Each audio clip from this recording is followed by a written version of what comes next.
Hello everyone, I just want to say a few words about the conference I attended together with some CGIAR colleagues a few weeks ago in the US of the International Association of Food Protection IAFP 2024 that took place in Long Beach, California, USA. So our group actually represented a small group of researchers working on food safety in developing countries, mostly in Asia and Africa. So we were there to exchange information and learn from the update about food safety at global level. And we realized that the topic of food safety in traditional and informal market represented a very small portion of the conference.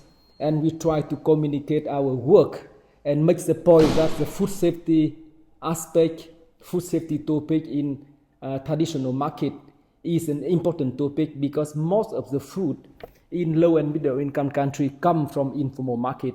And because of the challenges on hygiene condition, because of the poor infrastructure and so on, food from informal market continue causing a very important burden of foodborne disease globally. So we need to do something more and more to solve this problem, and actually CGIAR together with partners have worked in this area for the last 2 decades, coming with good evidence on the burden of disease, both of from health perspective and also from economic impact at the country level, regional level, but also going down to the local level. And we started doing intervention to address these food safety challenges, mostly in the market, but also in slaughterhouse and as a part along the value chain of food systems.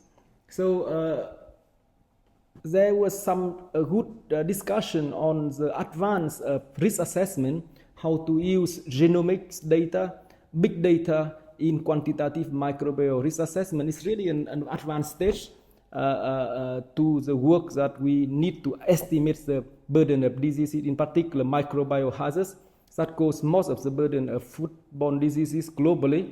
There was also the discussion on how to strengthen networking and collaboration of food safety research in low and middle income countries. And for that, actually, we co-organized together with colleagues a session allowing researchers and food safety stakeholders in Africa to get together to talk about issues in developing countries. And we will initiate next year a similar discussion for food safety and researchers and stakeholders in Southeast Asia, in particular, in the next IAFP conference next year, hopefully.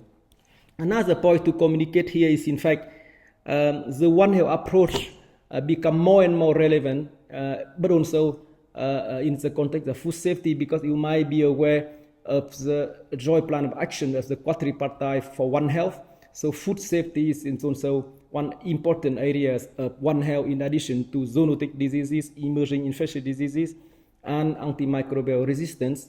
So there was some panel discussion on how to use One Health in food safety context. And the very updated information on the outbreak of H5N1 in cattle in the US was discussed as an example how to ensure food safety linked to this outbreak can be managed in a very One Health way. And I was very excited to participate to the discussion, seeing different sectors in the US work together. For example, we have people from universities, but also people from the US CDC for public health, US FDA, USDA for the agriculture, working together when they have this outbreak in different states. And that demonstrates also that One Health can be implemented not only in low and middle income countries, but also in developed countries like the US. And that is actually a very nice example to promote One Health. So it was also a very nice opportunity to catch up with many friends and colleagues and collaborators working on food safety, mostly in Asia, in Africa. And this was a very nice conference, meeting people, updating the progress of these areas, and we look forward very much to the next meeting to exchange and also report the progress of our work. Thank you very much.